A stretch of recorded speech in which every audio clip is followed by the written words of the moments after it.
کبھی سوچا ہے کہ سچی دولت آخر ہوتی کیا ہے؟ چلیں آج قدیم بغداد کی گلیوں میں چلتے ہیں اور ایک ایسے چرواہے کی کہانی سنتے ہیں جس نے اپنی سادگی میں ہی اس سوال کا جواب ڈھونڈ لیا تھا۔ یہ ایک ایسا سبق ہے جو شاید ہماری زندگیوں کو بھی ایک نیا رخ دے دے۔ اور یہی سوال اس پوری کہانی کی بنیاد ہے نا؟ ایک عجیب سی بات کہ جو کچھ پاس ہے وہ سب دے کر کوئی امیر کیسے ہو سکتا ہے؟ یہ ہمیں سوچنے پر مجبور کرتا ہے کہ بھئی اصل دولت ہے کیا؟ وہ جو ہم جمع کرتے ہیں یا وہ جو ہم بانٹ دیتے ہیں؟ تو کہانی ہے قاسم کی، قدیم بغداد کے باہر ایک چھوٹا سا گاؤں۔ وہاں وہ اپنی بیوی فاطمہ، ایک چھوٹے سے بیٹے اور اپنے بیمار والد کے ساتھ ایک بہت ہی سادہ سی جھونپڑی میں رہتا تھا۔ غربت تو تھی لیکن اس کے دل میں شکر تھا، قناعت تھی، اور یہی اس کی اصل دولت تھی۔ اچھا، تو کہانی کا پہلا اور سب سے اہم موڑ تب آیا جب قاسم کے والد بستر مرگ پر تھے۔ انہوں نے اپنے بیٹے کو وراثت میں سونا چاندی نہیں دیا، نہیں، بلکہ کچھ ایسے الفاظ دیے جو کسی بھی خزانے سے کہیں زیادہ قیمتی تھے، اور انہی الفاظ نے قاسم کی زندگی کا رخ ہمیشہ کے لیے بدل دیا۔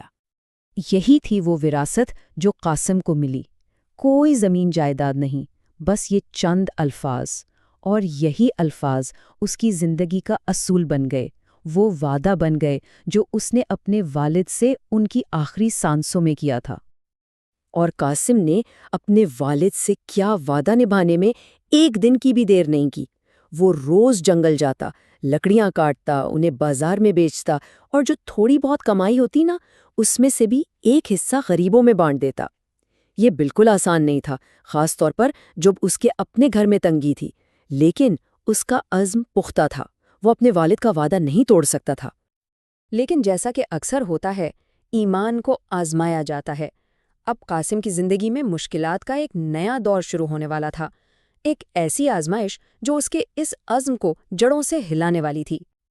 اور پھر آزمائش شروع ہو گئی۔ اس کی بھیڑیں، جو اس کے خاندان کی روزی روٹی کا اکلوتا ذریعہ تھیں، وہ ایک ایک کر کے پراسرار طور پر غائب ہونے لگیں۔ ہر شام جب وہ ریوڑ گنتا تو ایک اور بھیڑ کم ہوتی۔ تصور کیجئے کہ گھر میں کیسی پریشانی بڑھ رہی ہوگی۔ ایسے مشکل وقت میں ظاہر ہے اس کی بیوی فاطمہ کا دل ڈوبنے لگا۔ ایک ماں کی فکر تھی، ایک بیوی کی پریشانی تھی، لیکن قاسم کا ایمان وہ نہیں ڈگمگایا۔ وہ اسے تسلی دیتا اور کہتا، فکر نہ کرو، جو اللہ کے لیے دیا جاتا ہے نا، وہ کبھی ضائع نہیں ہوتا۔ یہ شاید ایک آزمائش ہے، ہو سکتا ہے اللہ ہمیں کسی بڑی مصیبت سے بچا رہا ہو۔ تو اپنی باقی بچی کھچی بھیڑوں کو بچانے کے لیے قاسم نے ایک بہت مشکل فیصلہ کیا۔ اس نے بھیڑوں کو چراگاہ لے جانا ہی چھوڑ دیا۔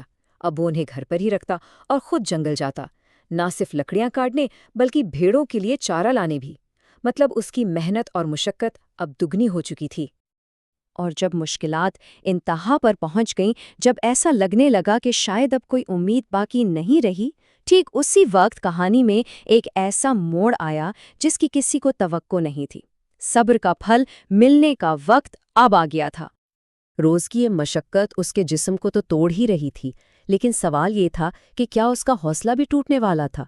کیا وہ اپنے والد سے کیے وعدے پر شک کرنے لگا تھا؟ لیکن نہیں۔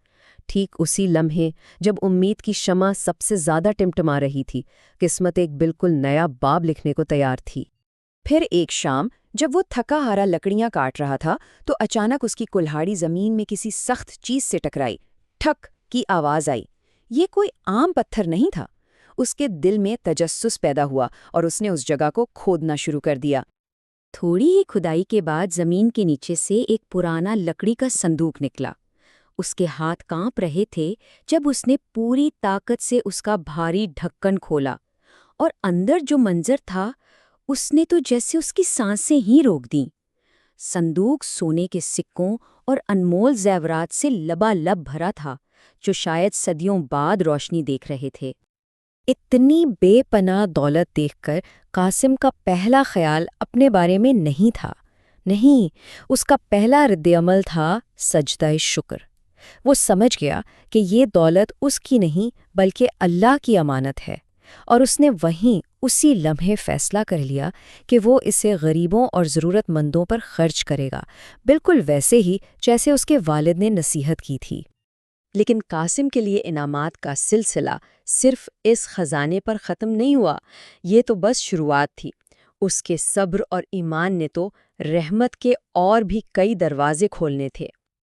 جی ہاں، خزانہ تو بس ایک آغاز تھا، اصل معجزہ تو ابھی ہونا باقی تھا، ایک ایسا انعام جو اس کے ہر نقصان کی تلافی کرنے والا تھا۔ اور پھر وہ ہوا جس کا کسی نے سوچا بھی نہیں تھا۔ اسی رات اس کی ساری کھوئی ہوئی بھیڑیں معجزانہ طور پر ایک ایک کر کے گھر واپس آ گئیں۔ یہ ایک ایسا معجزہ تھا جس نے نہ صرف قاسم بلکہ پورے گاؤں کو حیران کر دیا، اور قاسم کے ایمان کو تو جیسے فولاد بنا دیا۔ بات یہیں ختم نہیں ہوئی، جلد ہی انصاف بھی ہو گیا۔ پتہ چلا کہ بھیڑوں کا چور کوئی غریب یا ضرورت مند نہیں، بلکہ گاؤں کا ہی ایک لالچی امیر آدمی تھا۔ جب معاملہ قاضی کے سامنے پہنچا تو قاضی نے قاسم کی طرف دیکھ کر کہا، اللہ نے تمہارے صبر کو آزمایا اور تم اس میں کامیاب ہوئے۔ اس دن کے بعد قاسم کی زندگی ہمیشہ کے لیے بدل گئی۔ اسے صرف دولت ہی نہیں ملی، اسے عزت اور دلی سکون بھی ملا۔ تو اب ہم آتے ہیں قاسم کی کہانی کے آخری باب کی طرف، اور یہ باب اس کی دولت کے بارے میں نہیں بلکہ اس میراث کے بارے میں ہے جو وہ پیچھے چھوڑ گیا۔ یہ کہانی ہے کہ وہ ایک عام چرواہے سے ایک ایسا رہنما کیسے بنا جو اب بھیڑوں کی نہیں بلکہ لوگوں کے دلوں کی رکھوالی کرتا تھا۔ کہتے ہیں نا کہ دولت انسان کو بدل دیتی ہے نا؟